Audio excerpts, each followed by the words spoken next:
में आज स्वतंत्रता दिवस के उपलक्ष्य में आप सभी को हार्दिक शुभकामनाएं। और लर्न कराटे विद स्वप्निल जो ग्रुप बना है उसमें आप सभी का हार्दिक स्वागत एवं अभिनंदन। अब मैं ये आपसे कहना चाह रही हूँ कि आप लोगों को ये लग रहा होगा कि अचानक से ये ग्रुप क्यों बनाया गया या इस ग्रुप को बनाने की मेन क्या एम है पीछे या क्या मंशा रही होगी। तो मैं आपको ये बताना चाहूँगी कि इस ग्रुप को बनाने की मेन मंशा या एम ये है कि आप सभी को मालूम है कि ऑलमोस्ट मार्च एंड या ये कह लो 19-20 मार्च से ही लॉकडाउन स्टार्ट हो गया था। तब से लेके अभी तक बच्चों की कोई भी फ़िज़िकल एक्टिविटी नहीं हो पा रही है, उनकी स्कूलिंग बंद है। इसलिए जो बच्चे अपने अपने गेम में जिसमें किसी भी स्पोर्ट को आज के टाइम में सब बच्चे जुड़ते हैं तो वो भी अपनी क्लासेस में नहीं जा पा रहे हैं। प्लस कोविड-19 की वजह से हम लोग पार्क ओपन हो चुके हैं, लेकिन जिस तरह से जो कोविड का सिनेरियो हम डे बाय डे देख रहे हैं कि पेशेंट बढ़ते जा रहे हैं, तो हम लोग कहीं ना कहीं अंदर से अभी भी डरे हुए हैं।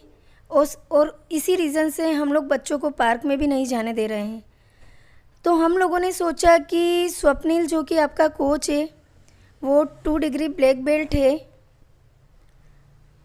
और उसकी भी एक्चुअल में रूटीन जब तक बच्चों का नहीं रहता है ना तब तक आपको पता है कि एक शेड्यूल और पंक्चुअलिटी नहीं रह पाती है। तो इसलिए हम लोगों ने सोचा कि इसी बहाने स्वप्निल की खुद की प्रैक्टिस कंटिन्यू रहेगी, प्लस जो भी उसके साथ जुड़ के कराटे सीखना चाहते हैं वो सीख सकते हैं। और कराटे के लिए एक और सबसे अच्छी बात अभी ये आई है कि पहले ये जस्ट एक स्पोर्ट्स या एक गेम था जो कि नेशनल लेवल पे या इंटरनेशनल लेवल पे टूर्नामेंट और कंपटीशन हुआ करते थे।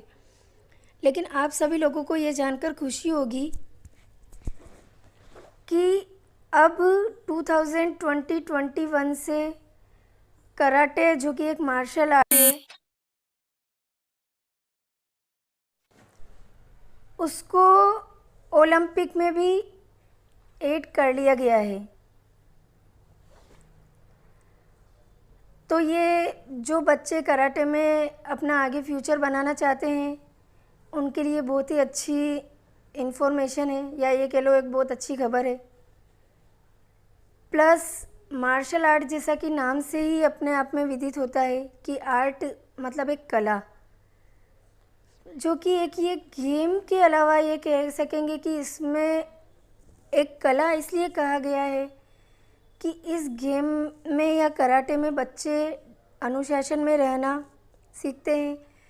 प्लस जो कराटे की कई विधाएं ऐसी है, जब जैसे जैसे हम आगे बढ़ेंगे, क्योंकि अभी तो आप लोगों के वार्म अप की प्रोसेस चालू है, क्योंकि काफ़ी सारे बच्चे जो रोज़ सीख रहे हैं लेकिन अभी तक अपने वीडियो उन्होंने डे 1 से लेके टिल 4 या 5th डे तक जो सिखाया है आपके कोच ने, लेकिन वीडियो डाल नहीं पाए हैं। हो सकता है वो किसी भी रीज़न से नहीं डाल पाए हो, तो प्लीज़ आप मंडे 4 o'clock तक सभी अपने अपने वीडियो डाल दीजिए। प्लस जो आगे आगे जैसे आप बढ़ते जाएंगे कराटे में, तो आप देखिए बहुत सारी ऐसी विधाएं हैं कराटे में सीखने को आपको मिलेगी जिससे बच्चों में मेमोरी पावर, याददाश्त बढ़ती है, याद रखने की जो क्षमता है वो बढ़ती है। प्लस साथ ही साथ कंसंट्रेशन बच्चों का, एकाग्र चित्ता, क्योंकि आजकल जनरली प्रॉब्लम यही रहती है सब पेरेंट्स की कि बच्चा पढ़ने भी बैठता है लेकिन या तो उसका कंसंट्रेशन नहीं बन पाता है, वो डाइवर्ट हो जाता है, और या फिर कि वो पढ़ता भी है, कंसंट्रेशन भी रहता है, लेकिन वो याद नहीं रख पाता है लंबे टाइम तक और बच्चा भूल जाता है। तो ये तो हुई कि हमें कराटे सीखने से क्या क्या फ़ायदे हैं। प्लस कराटे में बहुत सारी ऐसे आसन और ध्यान है जो कि हमारी भारतीय संस्कृति और पद्धति के हिसाब से हमारे योगा में, या कह लें कि जो हम योग करते हैं, जो हमारे प्राचीन काल से हमारे ऋषि मुनि करते आए हैं, उनकी बहुत सारी जो स्टेप्स हैं, जो विधाएं हैं, वो भी आपको कराटे में सीखने को और देखने को मिलेगी। फिर अब हम आगे बढ़ते हैं हेल्थ टिप्स की तरफ कि आज हमने ये देखा था कि ग्रुप में बहुत सारे बच्चों के पेरेंट्स ने या बच्चों ने अपनी एज और वेट डाली थी, और आपको ये लग रहा होगा कि ये हेल्थ टिप्स जो हमें दी जा रही है क्या ये वाकई में सही है या गलत। तो ऐसा आप किसी अपने मन में कोई भी संदेह या शंका नहीं रखें, क्योंकि मैं खुद हेल्थ फील्ड से जुड़ी हुई हूँ। मेरी मेडिकल एंड हेल्थ डिपार्टमेंट में ही जॉब है, प्लस जो आपका कोच है स्वप्निल, उसके फादर भी मेडिकल फील्ड से ही रिलेटेड है। तो अब हम आगे बढ़ते हुए ये बात करेंगे कि जो आज बच्चों के हमने देखे हैं वेट और एज के अकॉर्डिंग जो वेट, तो कुछ बच्चों का तो बिल्कुल परफेक्टली है, और उस कड़ी में मैं सबसे पहले नाम लेना चाहूँगी लब्धि गोयनका। लब्धि गोयनका के लिए एक बार आप सब लोग ताली बजाइए, क्योंकि लब्धि गोयनका का उनकी एज के अकॉर्डिंग जो एक परफेक्ट वेट होना चाहिए वो वेट है। शायद हाइट थोड़ी उनकी कम है, हाइट भी उनकी परफेक्ट है, तो वो एक बोलते ना कि आइडियल कि एक पर्टिकुलर एज के हिसाब से आपका कितना वेट होना चाहिए और कितना हाइट होनी चाहिए, वो लब्धि गोयनका की है। प्लस हमने इसमें ये भी देखा है कि कुछ बच्चे जो है वो अंडर वेट है, और कुछ बच्चे हैं जो ओवरवेट, तो हम क्या कहेंगे, क्योंकि हमें भी पता है कि अभी लॉकडाउन में सभी घरों में, क्योंकि hotel, restaurant, McD, burger king वगैरह वॉटएवर जो भी है सब बंद थे। तो ये कह लो कि आपके मतलब सभी घरों में बच्चों ने खूब एंजॉय किया इस लॉकडाउन को, और लगता है कि सब घरों में सब बच्चों की जो मम्मियाँ हैं वो एक परफेक्ट शेफ़ बन गई है। इसलिए मैं यही कहना चाहूँगी कि जंक फूड, बर्गर, पिज़्ज़ा ये सब आप खाइए, लेकिन वंस या twice in a month. Otherwise क्या है कि बच्चों में ओबेसिटी की प्रॉब्लम बढ़ जाती है, और ओबेसिटी की प्रॉब्लम बढ़ने की वजह से बच्चों में juvenile diabetes, juvenile thyroid, plus दूसरे बहुत सारी हार्मोनल डिस्टर्बेंसेस की वजह से क्रिटिकल सिचुएशंस आ जाती है। उसके बारे में भी हम आगे डिस्कस करेंगे। प्लस जो अंडरवेट बच्चे हैं उनके लिए मैं ये कहना चाहूँगी कि अभी सबसे बेस्ट सीज़न है वेट गेन करने का। और वेट गेन करने का मतलब ऐसा नहीं है कि हम ओनली हमारी बॉडी में फैट बढ़ा के ही वेट गेन करें।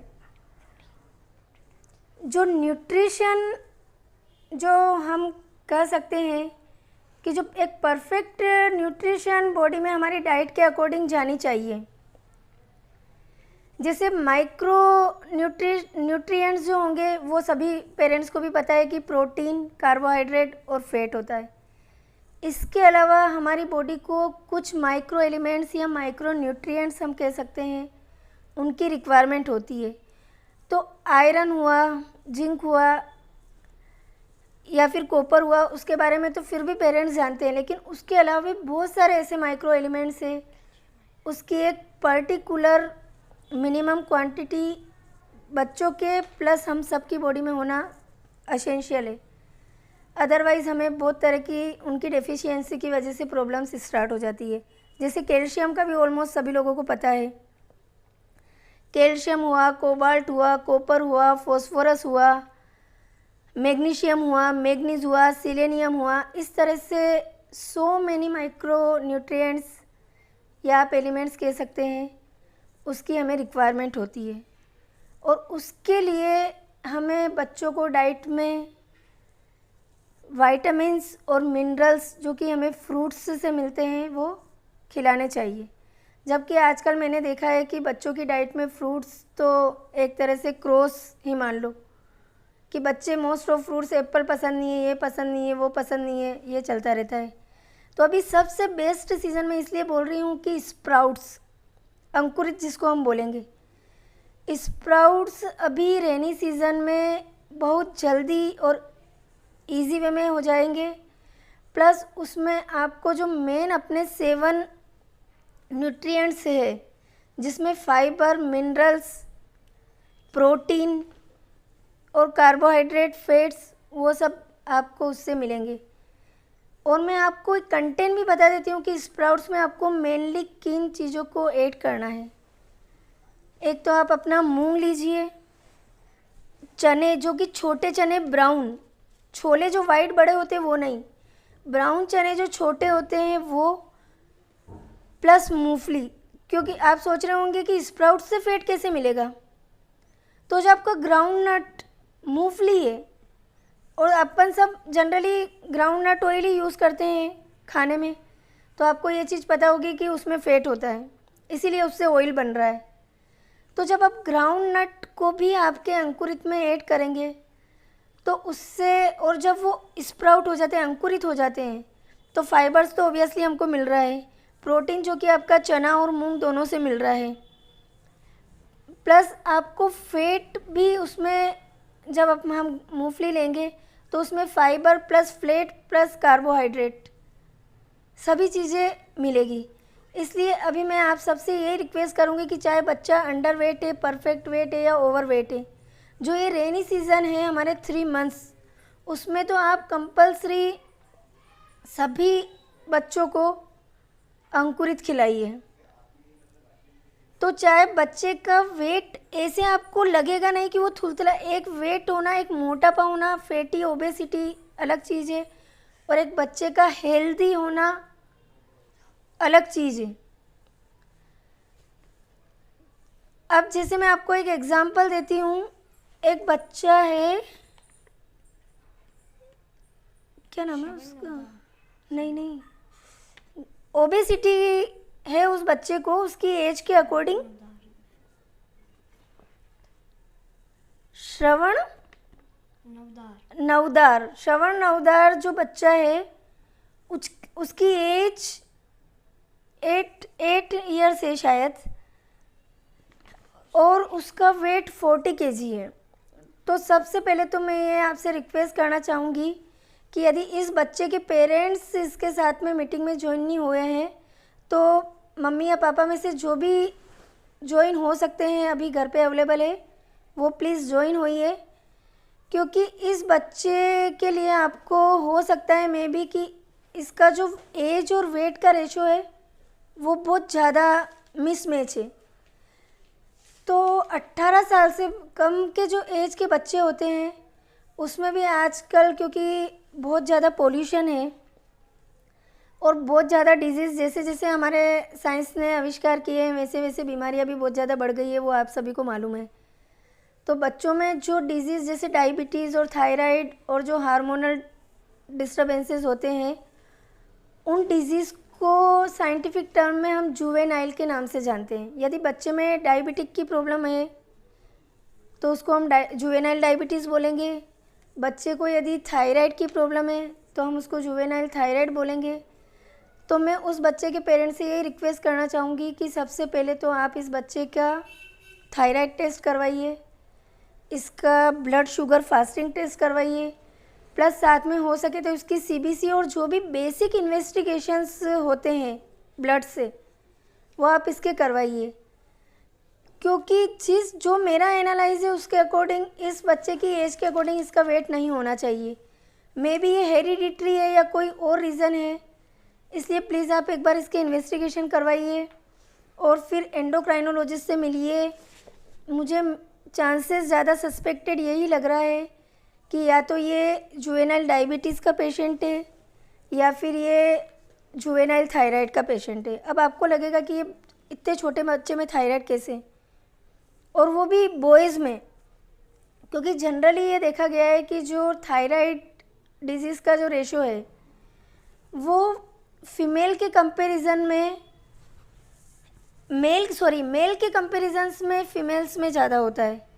आज की अकॉर्डिंग, यदि डेट के अकॉर्डिंग हम सर्वे करेंगे तो आपको हर 10 महिलाओं में से या 5 महिलाओं में से 1 महिला आपको थायराइड से ग्रसित मिलेगी।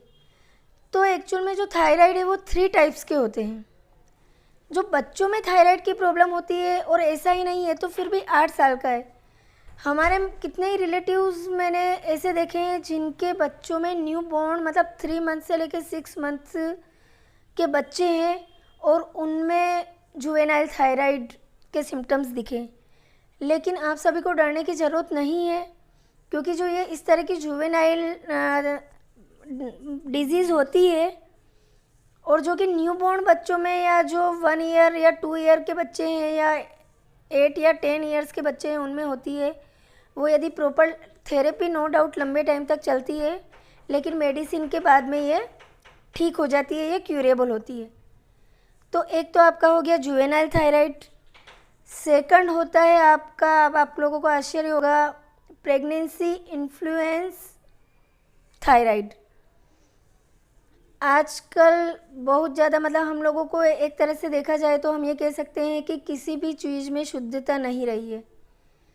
मतलब दूसरी खाने पीने की चीज़ें तो दूर है, पानी ले लो चाहे एयर ले लो, जो कि हमारी बेसिक नीड्स है, हवा और पानी, वो दोनों भी इतने ज़्यादा पोल्यूटेड है कि उनमें भी हमें प्रॉपर जो एक पहले शुद्ध पानी और शुद्ध हवा जो कि हमारे बड़े बूढ़ों ने या हमारे जो पूर्वज है या हमारे दादा दादी नाना नानी ने लिए, वो हम अनफॉर्चुनेटली नहीं मिल पा रही है, नहीं ले पा रहे हैं।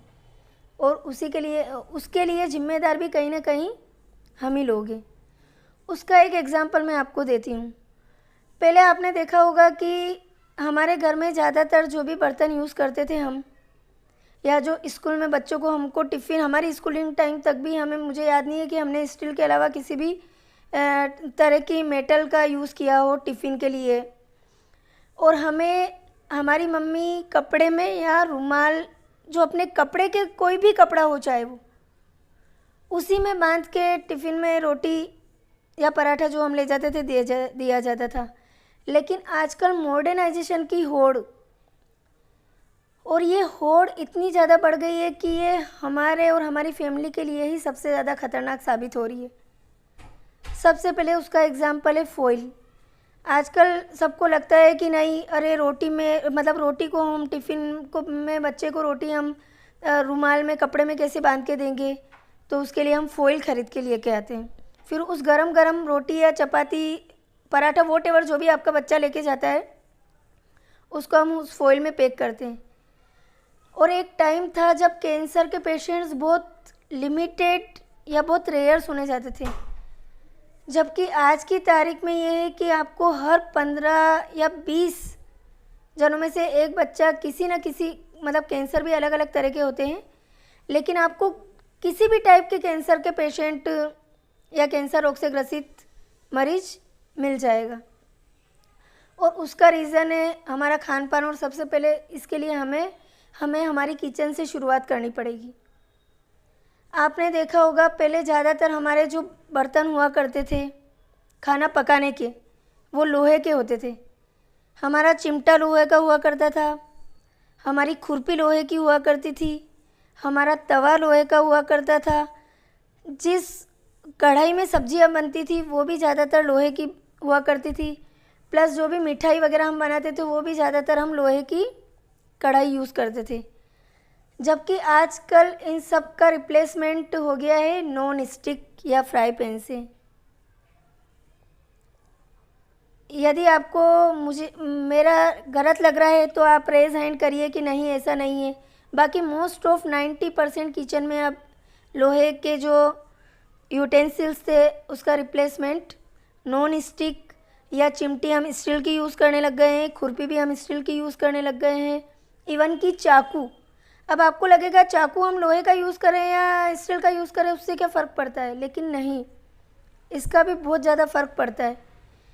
क्योंकि अभी हमने थोड़ी देर पहले माइक्रो एलिमेंट्स या माइक्रो न्यूट्रिएंट्स की बात की थी, तो और मैं ये सारा एक दूसरे से कोरिलेट है इसलिए आपको बता रही हूँ कि यदि हम लोहे के चाकू से सब्जी काटेंगे या लोहे के चाकू से हम फ्रूट्स को काटेंगे और वो फ्रूट्स हम बच्चों को देंगे, तो हो सकता है कि आजकल हमें जो आयरन थेरेपी लेनी पड़ती है या आयरन की टेबलेट बच्चों को देनी पड़ती है या हमें खुद को बड़ों को भी लेनी पड़ती है, वो शायद ना लेनी पड़े, क्योंकि डायरेक्ट इनडायरेक्ट, क्योंकि हमको वैसे भी बहुत ज़्यादा क्वांटिटी में आयरन की रिक्वायरमेंट नहीं है, लेकिन जो एक सर्टन लिटिल अमाउंट जो हमको चाहिए वो उस चाकू के जो सब्जी में से हम काटेंगे, फ्रूट्स को हम काटेंगे, प्लस जो आयरन की कढ़ाई में हम खाना बनाएंगे, चाहे हम वो रोटी जो पलट रहे हैं वो भी हम लोहे के चिमटे से पलटेंगे बजाय कि स्टील के चिमटे से,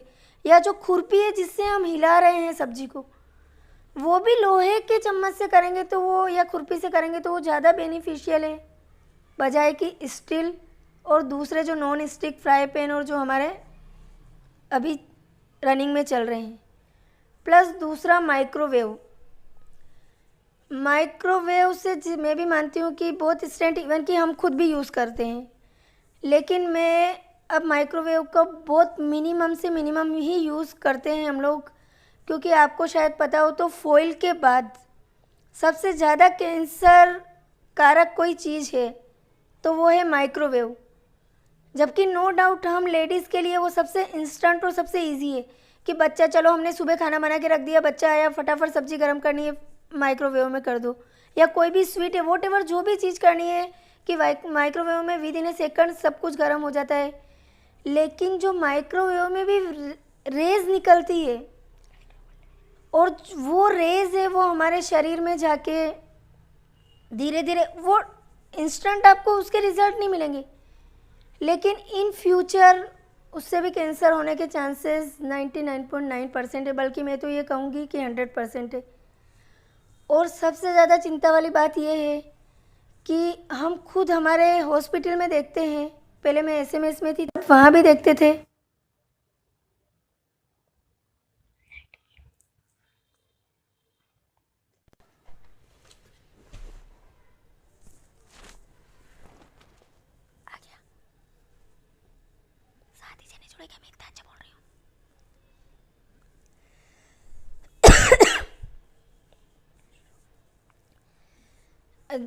पहले मैं एसएमएस में थी तब भी मैं वहाँ भी देखती थी, और अभी यहाँ जयपुरिया में भी देख रही हूँ कि सबसे ज़्यादा कैंसर के पेशेंट्स बच्चे हैं, और बच्चों में भी फ्रीक्वेंसी सबसे ज़्यादा ब्लड कैंसर की है।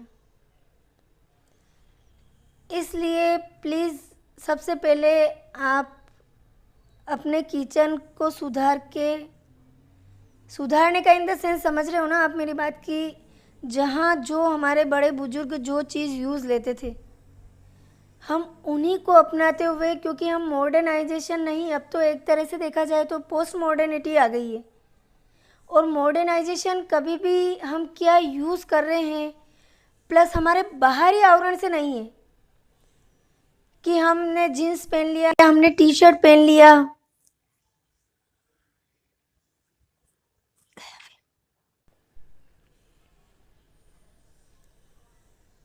मॉडर्नाइजेशन हमारे बाहरी आवरण से नहीं है कि हमने जीन्स पहन लिया, हमने टी शर्ट पहन लिया या हमने वेस्टर्न कपड़े पहन लिए तो हम मॉडर्नाइज हो गए। मॉडर्नाइजेशन या पोस्ट मॉडर्निटी जो है वो आएगी आपकी सोच। जब तक हमारी सोच नहीं बदलेगी तब तक हम सोचेंगे कि हम मॉडर्न बन गए हैं जीन्स टी शर्ट पहन के, या हम डिस्को में जाके डांस करके, या बच्चों को हम मैकडी में ले जाके, या बर्गर किंग, या वॉट एवर जो भी हम बाहर, क्योंकि आजकल हमने ये कल्चर देखा है और स्पेशली सिटीज़ में कि हर वीकेंड पे शायद शाम को सैटरडे संडे किसी के भी घर पे खाना नहीं बनता है, और ये मेरा खुद का पर्सनल एक्सपीरियंस भी है। शायद कोविड-19 नहीं आता तो ये जो 5 महीने हमने घर पे इतने एक्सपेरिमेंट करके सब कुछ बनाना सीखा, हम फ्यूचर में भी कभी ट्राई ना करते।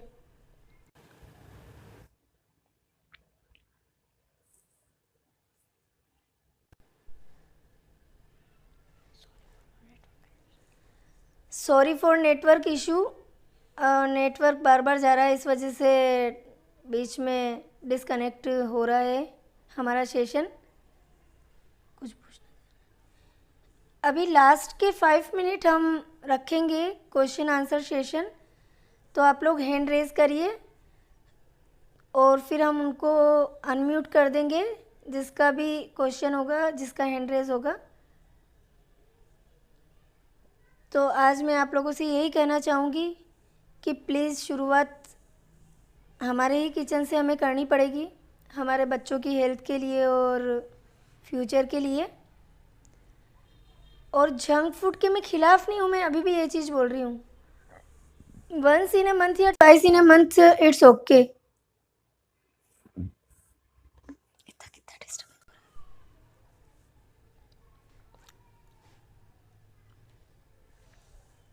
लेकिन यदि ये फ्रिक्वेंटली हो जाएगा कि हर दूसरे तीसरे दिन, क्योंकि आजकल तो होम डिलीवरी के भी बहुत फैसिलिटीज़ हो गई है, ज़ोमैटो है, उबर ईट है और भी बहुत सारी ऑनलाइन साइट्स है।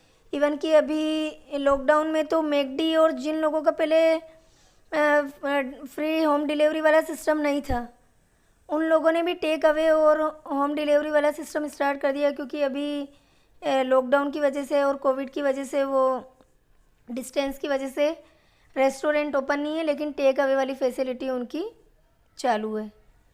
तो वो सब भी ज़रूरी है, हर चीज़ बच्चे के एंजॉयमेंट के लिए और ज़रूरी है, लेकिन एक सर्टन उसकी लिमिट होनी चाहिए। और आपको पता है कि अति सर्वत्र वर्जयते, कि जब जब हम किसी भी चीज़ की अति करेंगे तो वो हमारे लिए फ़ायदेमंद की बजाय नुकसानकारक ही होगी।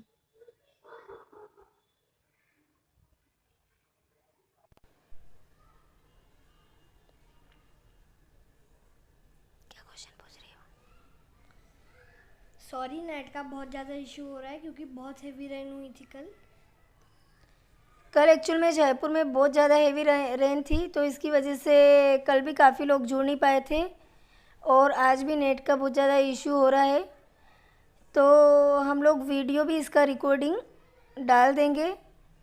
और अब आप लोगों के जो भी क्वेश्चंस है तो प्लीज़ आप एक एक करके लास्ट के 5 मिनट हम लोग क्वेश्चन आंसर का सेशन रख लेते हैं। तो आप लोग चैट, आपका हैंड रेज करिए या चैट में लिख दीजिए।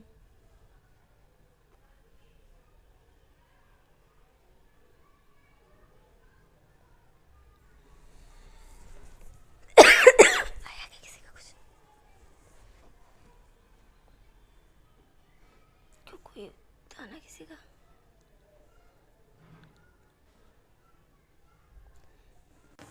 सभी को हम लोग अनम्यूट, अच्छा वापस गया क्या नेट?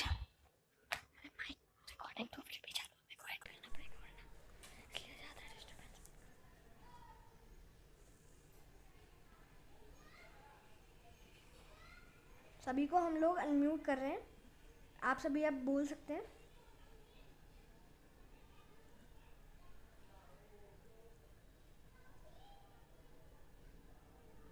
हेलो, सभी को आवाज़ आ रही है? चैट में प्लीज़ रिप्लाई करें।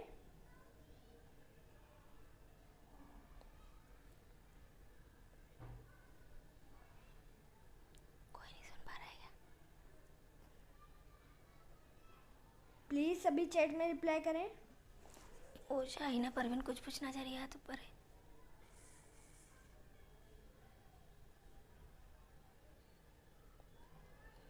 क्या वो बोलना? आपका म्यूट अनम्यूट का ऑप्शन नहीं आ रहा है।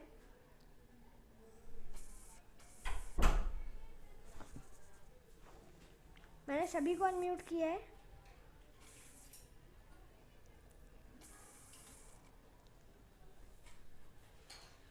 बोलना। हेलो, बोलिए, आप सभी की आवाज़ आ रही है। हाँ बोलिए। मिताली राठी क्या बोलना चाह रहे हैं? शाहिना परवीन कहा रहा है ना वापस बोल।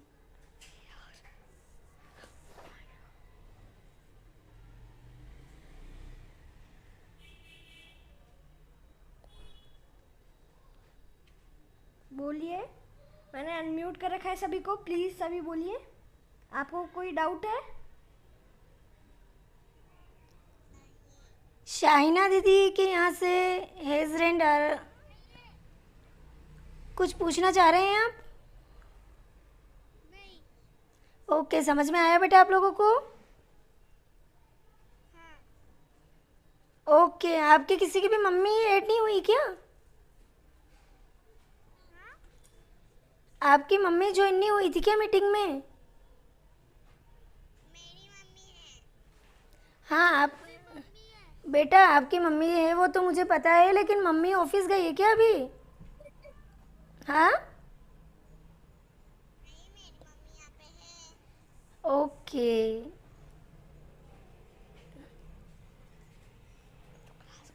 तो फिर आज हम हमारी क्लास यहीं एंड करते हैं। सबको जय श्री कृष्ण।